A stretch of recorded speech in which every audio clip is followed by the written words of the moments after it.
A major step on the road to democracy, or will Ethiopia's first general election under Abiy Ahmed be remembered as another marker of the tension that's left nearly 1 in 5 citizens from being able to cast a ballot this Monday? We'll ask why conflict has spiraled under a leader rewarded just 2 years ago with a Nobel Peace Prize. There's Tigray in the throes of a full-scale civil war, but also Abiy's home region of Oromia, where calls for self-determination have fueled another insurgency and a crackdown.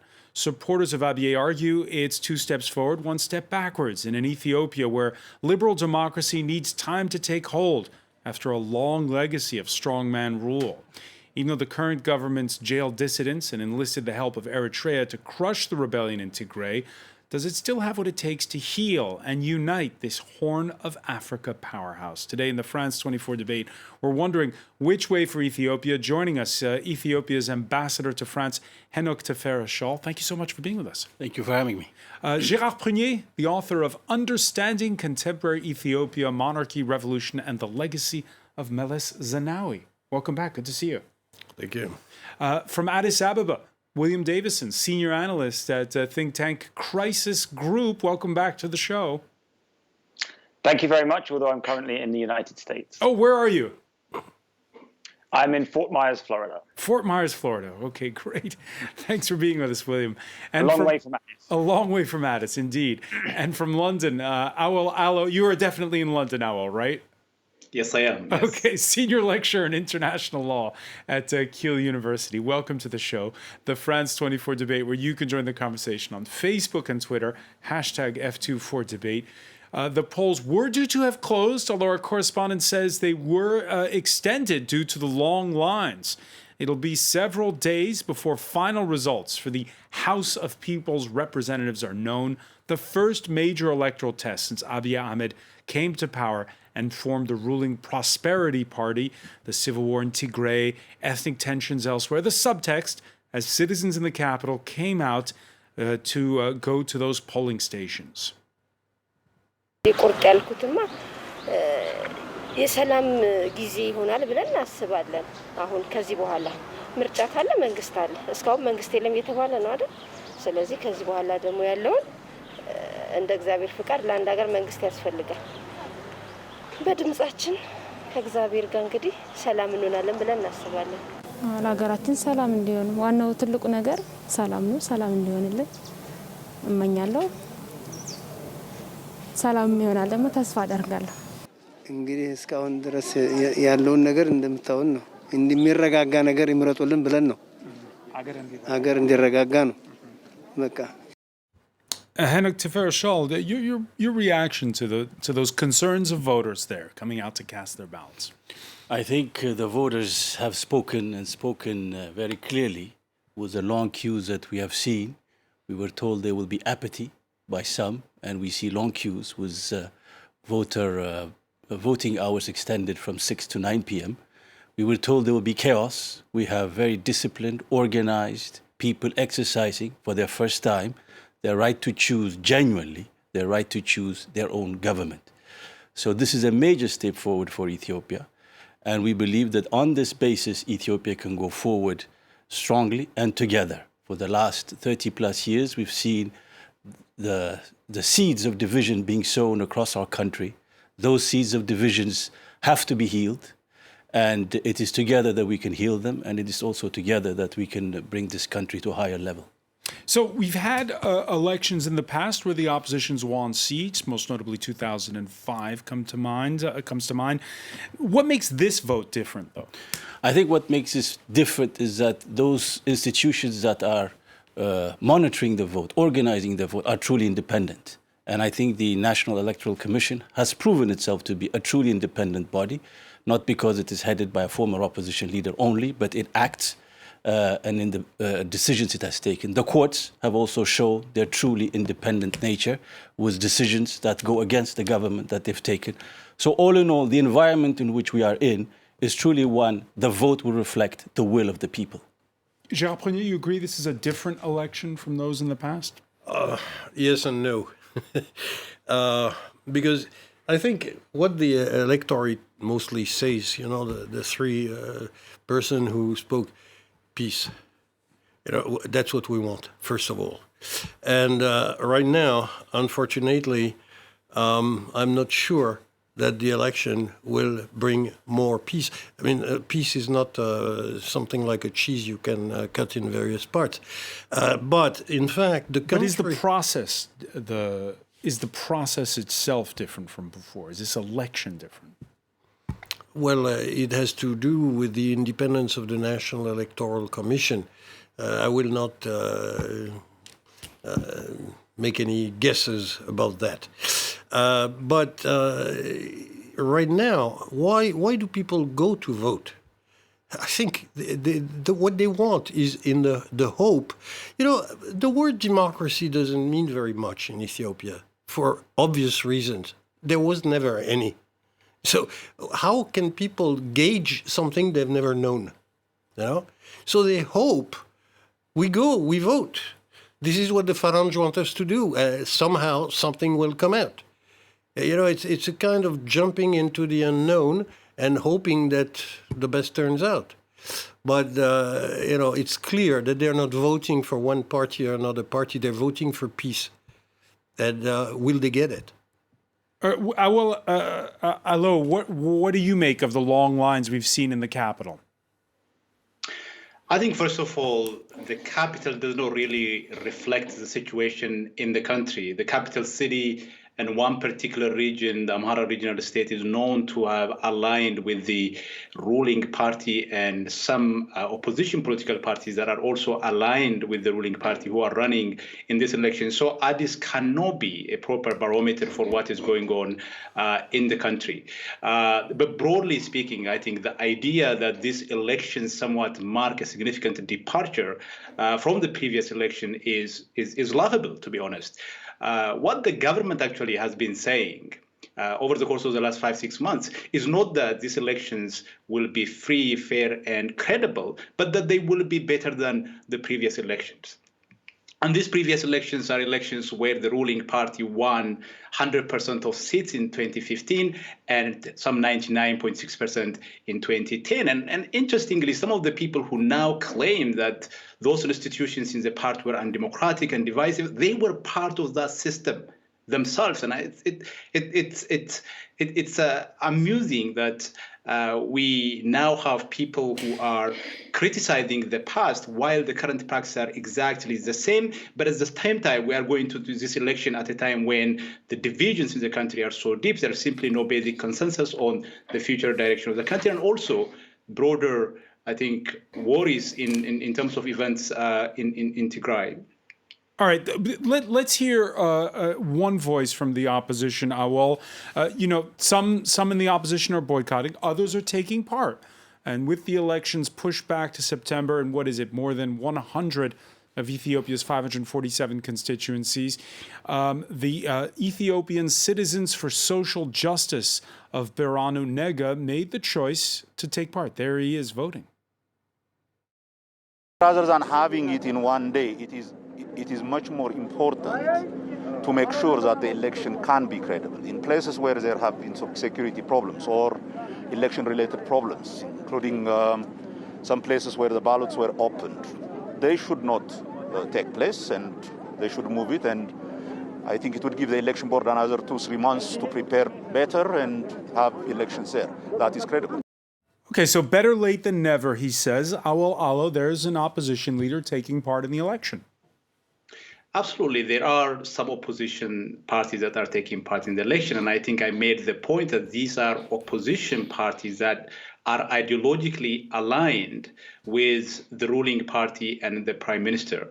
And I think one of the central problems in Ethiopia, one of the reasons why some of the parties have boycotted the election, or some of the factors that led to them withdrawing from the political space, is the fact that the prime minister offered a vision of the future that is in radical contrast to what their people want, and he is determined to impose that vision on pretty much everyone. And in pursuit of that vision of the future, he has eliminated some of the most formidable opponents from the political space, including from, for example, the Oromia regional state, where he himself comes from, and about a third of the MPs come from. The Tigray war regardless of how it is presented, in the final analysis, it's a military confrontation that resulted from the inability of the two actors to settle political ideological differences future.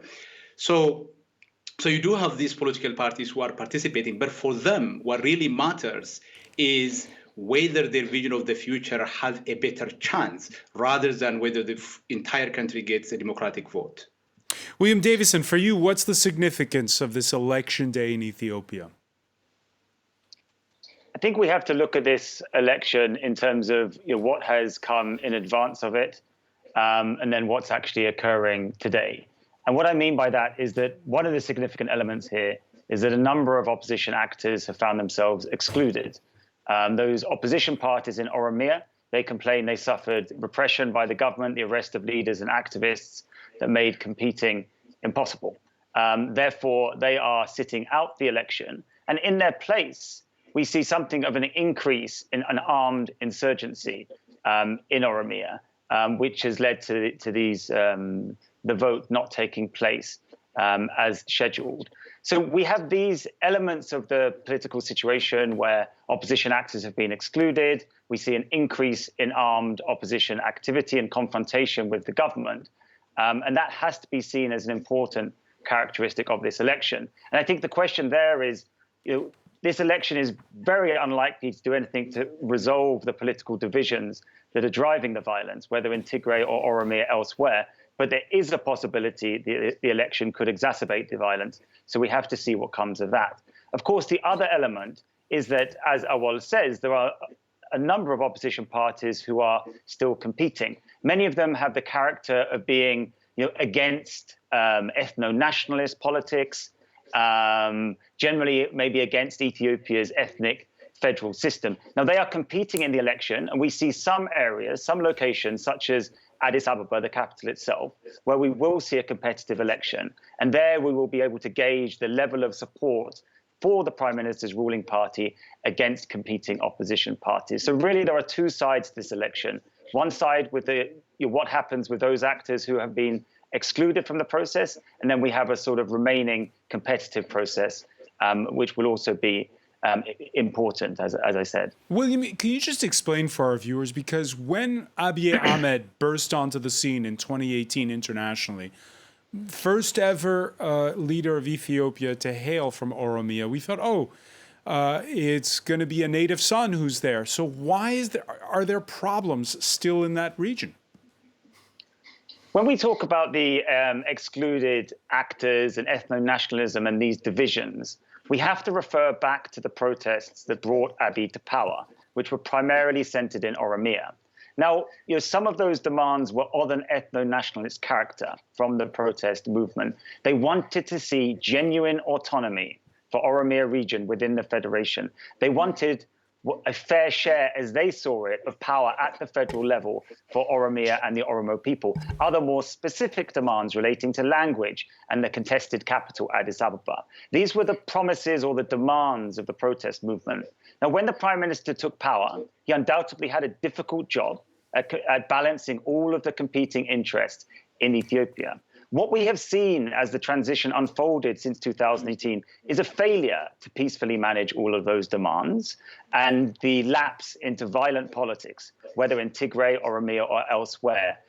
The fact of the matter is those demands of the protest movement have not been met by Abiy. And increasingly, he is seen to take a more Ethiopian nationalist position, one which is more friendly towards Amhara positions, a sort of historic rival community of the Oromo in terms of the Ethiopian political state. So it's that failure, as the Oromo protesters see it, for their demands to be met, the demands of their protest movement, that has led to this loss of support for the Prime Minister in his home region, the boycott of the opposition parties, and an increase in armed insurgency in Oromia. Ambassador Tefera, it is a juggling act. It is a balancing act. What do you do when you're Prime Minister of Ethiopia and you have this federal state and where, well, let's be blunt about it, your ethnic origin does matter? Well, a couple of things about what was said which were factually not correct. One assertion was that the long queues were seen only in Addis Ababa. That is false. The long queues were seen throughout Ethiopia. The pictures are there even on social media. Attested also by AU observers, so it's not disputed. We can agree on opinion, but we can disagree on opinion, but facts are facts. In Oromia, in Addis Ababa, in the southern region, in Amhara region, in Benshangul, in Gambella, in many regions of Ethiopia, we've seen long lines and long queues of people expressing their will to vote. Secondly, people yearn for democracy. I don't agree with the assertion that was made that somehow because we're Africans and we are not used to democracy, we don't want to choose our leaders. That is not correct. Yes, we don't have a history of democracy, but today's generation and people of Ethiopia today want to choose their leaders to be able to say, this is the platform I support. And in particular, the number one platform, as expressed by the lady voter that we saw, is peace and unity. We want peace and security. These are the elements of the people that express themselves. Yes, you have activists such as Mr. Awal who shout and who say things abroad, mainly not as academic, but as activists and who distort the reality. But the fact is that in Ethiopia, people are very comfortable with their ethnic identity and their Ethiopian identity. It is the activists that are not comfortable.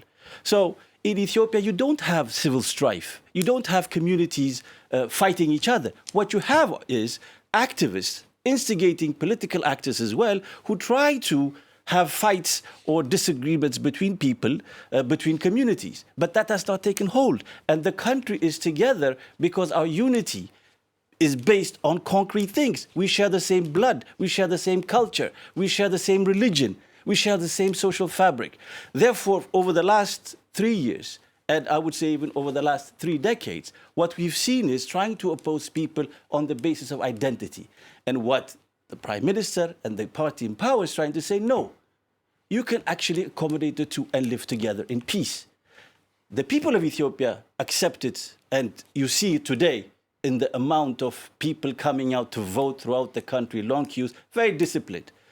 You saw in social media, abroad, people calling for boycott, people saying it will be chaos. Today will be a day where the whole country will be torn apart. Nothing of that sort has happened. And nothing of that sort will happen because Ethiopians truly and dearly hold on to their country. I want to pick up on that point. Unfortunately, we've taken a very quick break. We'll be right back. Stay with us. You're watching the France 24 debate.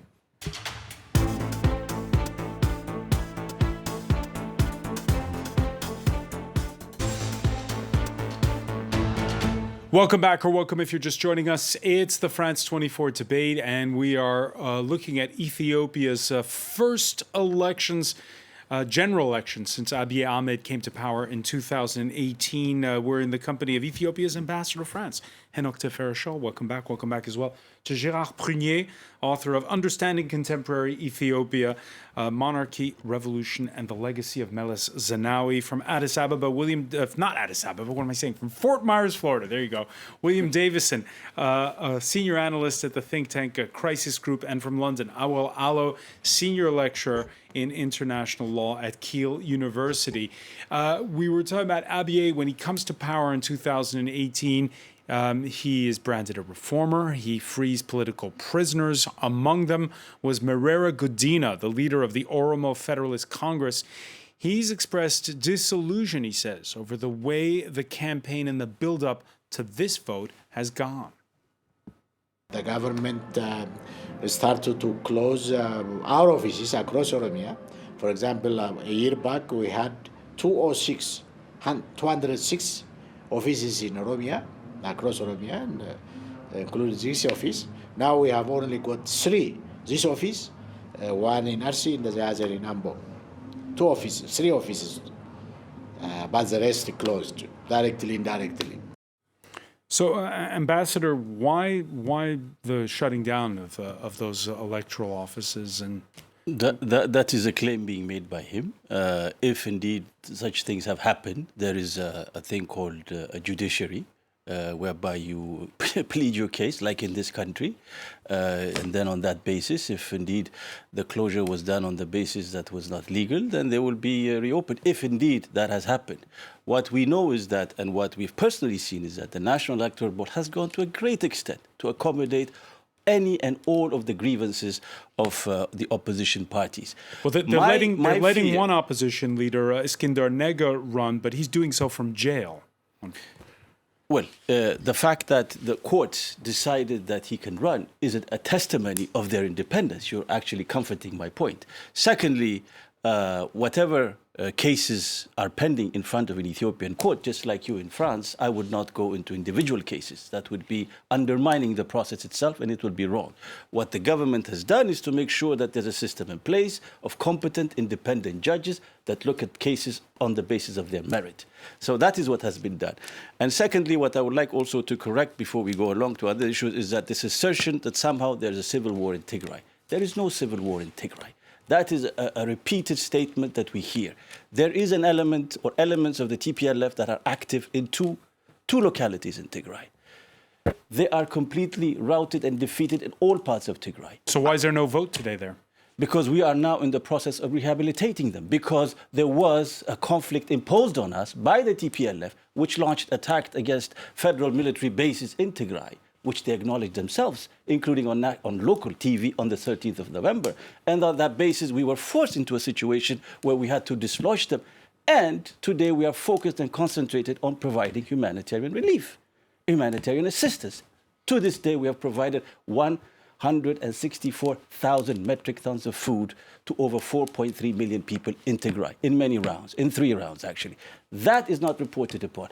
There will be elections in Tigray in a couple of months once the situation there is completely appeased. Just last week, the UN was complaining that they still did not have unfettered access to the displaced people in that part. The Ethiopian government has availed unfettered access to the UN agencies. In fact, there are more than 6 organizations with over 200 staff on the ground. The problem stems in some areas of insecurity. We have said we are willing and ready to give military escort to those humanitarian organizations that want it. That is what we can do as a government, because these are our citizens. We have to help our citizens in Tigray because it's our responsibility and obligation. Actually, it's not even the UN's responsibility. It's our primary obligation towards our citizens, and that is what we're doing. Gérard Prunier, when Abiy Ahmed came to power, you expressed your surprise at the fact that there was this big turning point.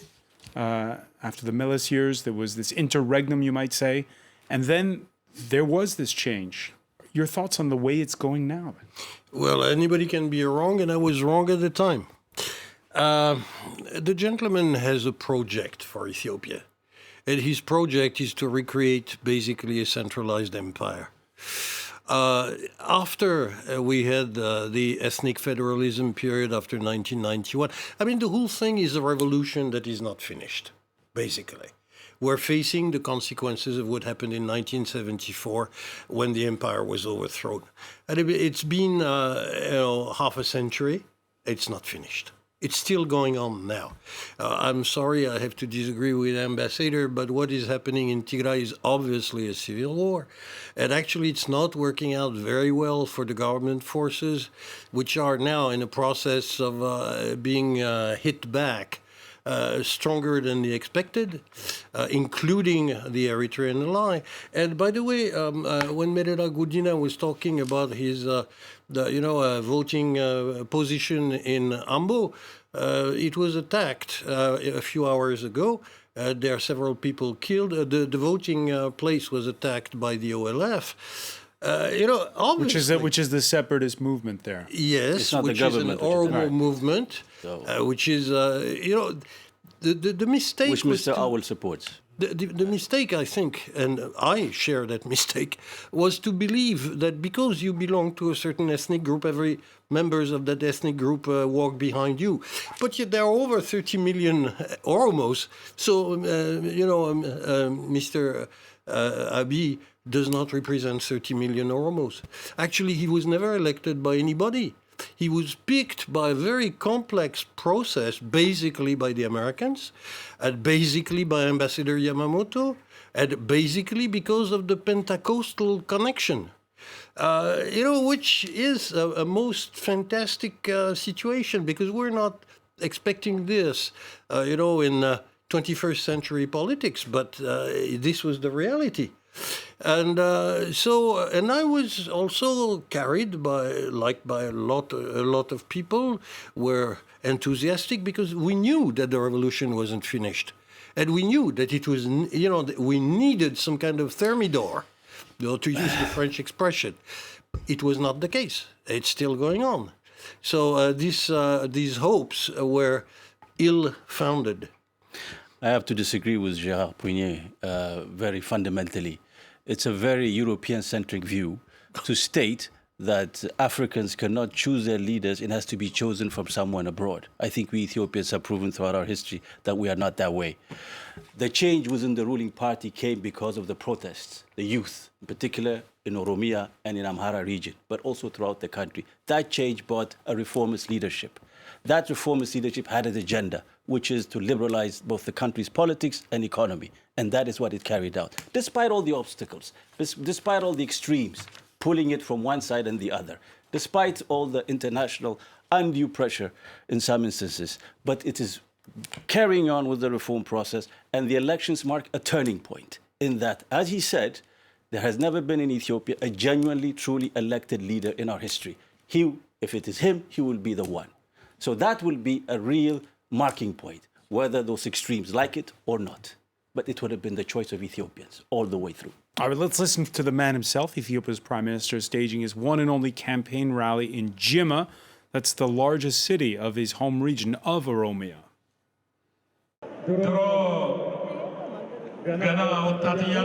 We want the whole of Ethiopia to look as green as Jimma does. Therefore, Jimma will plant trees, and Ethiopia will also plant trees. The whole world expects us to be embroiled in conflict on this election day. But we will show them how it really is.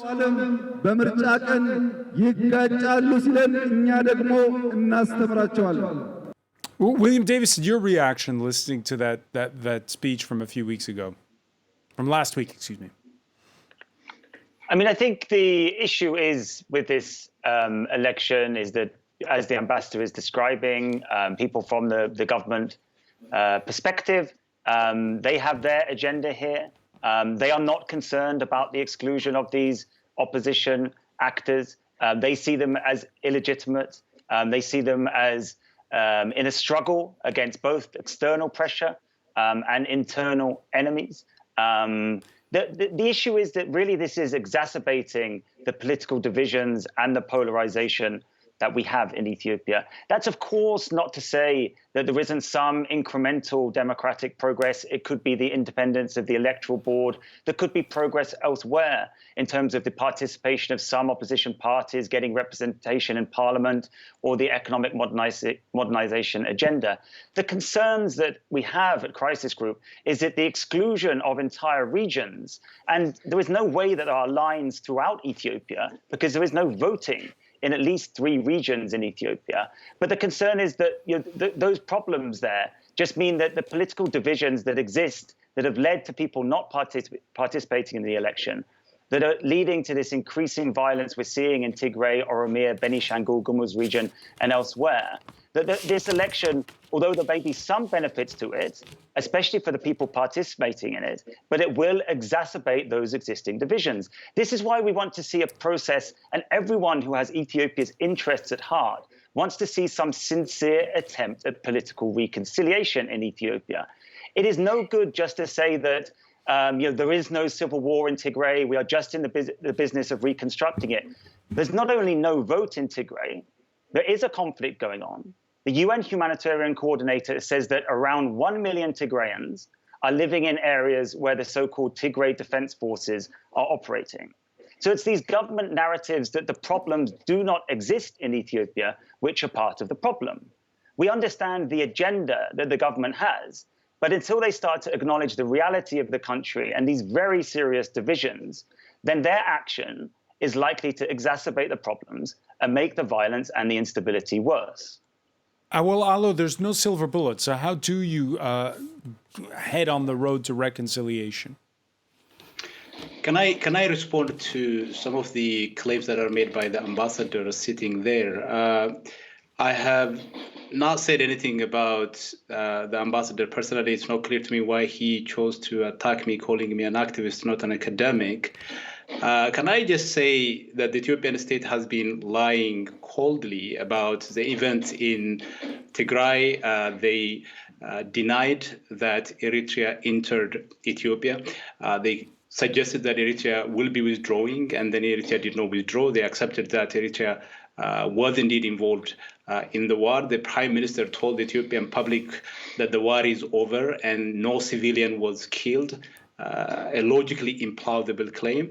So there is no surprise that if the ambassador sits there and honestly lies, because his job depends on it. And I think one point I really want to make, because it is important, this ambassador was part of the previous system that he is now willing to condemn as divisive and problematic.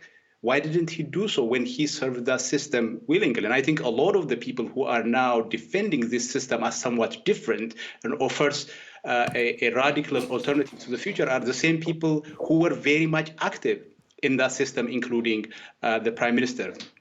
I think in terms of the key point that you raised about how can the country tackles the central question of reconciliation, building national consensus, and putting the nation on a path to a proper transition. And I think what a significant number of people within Ethiopia and outside Ethiopia were asking the government is to give reconciliation a chance, to go the path of dialogue instead of embarking on an electoral process that forecloses the possibility of a peaceful and democratic resolution to the structural problem that Ethiopia is facing. So if the government accepted an all-inclusive national dialogue, then that national dialogue process could have agreed Ethiopia's future, and that agreement could be secured by way of a constitution, and conditions for a free, fair, democratic elections could be established. The reason why the prime minister desperately wanted this election is because there is this cloud of illegitimacy that has been hanging over his head. He's the prime minister that inherited a very problematic mandate. He himself denounced that mandate, basically saying that we stayed on power through quote-unquote terrorist methods. That very mandate expired in October 2020. So he had this serious problem in terms of... Okay, but now the election's happening. Sorry? I said, but now the election is happening. Exactly. So the problem now is the elections have happened. And I think what the government is planning to do is to tell the international community, in exactly the same way this ambassador is doing, that these elections are better than the previous election.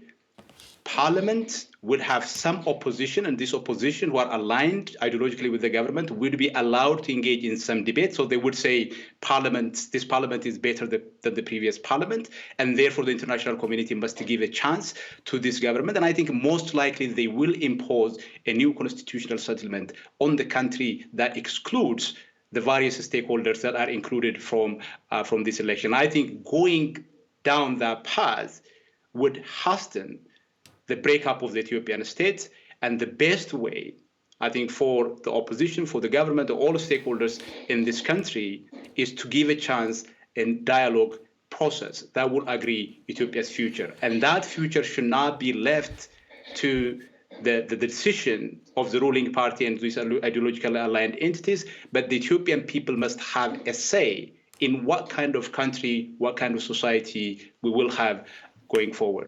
Ambassador Tefera, once the election period is passed, once the vote takes place, would you agree to the concept of having a national dialogue, of having a... What we have to agree, first and foremost, is that nobody can come to power without an election. What Mr. Awal is suggesting is somehow to a bargaining arrangement among elites that people can somehow have a shortcut to power. That is not possible anymore in Ethiopia. What we're saying is that people have to choose through the ballot box, period. And to be chosen through the ballot box, you have to play by a rule of the game. But that's not what I'm saying. Very clear. You are the idea that we want to delegitimize this election, the idea that behind it is the idea of creating a transitional government, which is their dream. And that is a fantasy. It will never happen. The people will choose whichever government comes out of the ballot box will rule the country. And of course, the political process has to be consolidated. But the fear expressed by Awal Alo is that we're moving away from the federal system that we have now. The government, and at least the ruling party, the one that is in power today, has a very clear platform.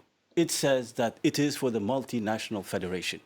It is for the multinational federation. But the multinational federation has to be balanced. it has been skewed, it has lost its balance in the sense that it was used to oppose communities against one another. And we've seen it, and we see it. So we have to create a sense of brotherhood and community among Ethiopians, because the political actors have sought to make it divisive and oppose, and so that people kill each other. Unfortunately, the Ethiopian people were wise, and wiser than the activists such as Mr. Awal. They said no to your agenda. We want to remain united. We want to work within one country. That doesn't mean that we abandon who we are. And many Ethiopians, by the way, can be Amara and Oromo and Tigray. We are a mixed blood. We have lived together as a people for centuries. So this idea of having segregated lines among people, communities as if they were living side by side. No, communities in Ethiopia have lived together. They have not lived side by side. Maybe in London, where Mr. Awal is, that's his vision, but that's not the case. Awal, we're running short on time, but just your vision of what it means to preserve a federal Ethiopia. Well, a federal Ethiopia is basically a system in which the various nations, nationalities who live in Ethiopia, who fought for their autonomy for the last 1 century, would be allowed to have their own region at the local level. They can govern themselves, they can develop their language, they can develop their culture, but at the center, they can govern the Ethiopian state with the rest of the people. The point about multinational federalism has never been about opposing other groups. It has been about addressing past historical injustices of the Ethiopian state, where the vast majority of people who live in that country were marginalized and excluded from political life. The Prime Minister has said over and over again that identity problem in Ethiopia, identity politics in Ethiopia is a problem. If you are really not committed to identity problem as a principle that is crucial in terms of organizing, structuring the federal system in Ethiopia, then you are not committed to multinational federalism. So what the ambassador is suggesting, actually really interesting, it says that this is not multinational federalism. You could have probably a different kind of federalism, but the kind of federalism that works in Ethiopia is one that speaks directly to the central political question that existed in that country for the last 50 years. And I think that is multinational federalism. And what is being offered if I can answer one quickly. Politics, first and foremost, should be about ideas in any mature democracy. It should not be about identities. People stuck on identities should at least try to elevate themselves. That doesn't mean that we abandon our culture, our language. That doesn't mean that you can have differences and diversity. So this idea somehow of saying, because we advocate unity among the Ethiopian people, somehow we are against the federal system is false. It's a false narrative being driven. One final question, I'll put it to you, Gérard Prunier, and that is, well, the language is hard. And previous debates that we did specifically on Tigray, it was even harder. What is it about Ethiopian on the hashtag F24 debates? There's quite a bit of vitriol. Why is it so hard, this language? Because this is a multinational empire where people are trying to live together and they have not found the recipe. Basically, some things are absolutely amazing. Some of the closest ally of the present government are people who tried to overthrow it in 2019. They had a coup during which they killed the chief of staff of the army. And now they're the best allies of the government. It's just playing games with a variety of ethnic identities. You can say they don't exist, or you can say this one is more strong than the others. But the fact that some kind of a magic recipe exists, you say there is no silver bullet, it's unfortunately very true. This is why the decision of attacking Tigray on November 4th last year was a catastrophe.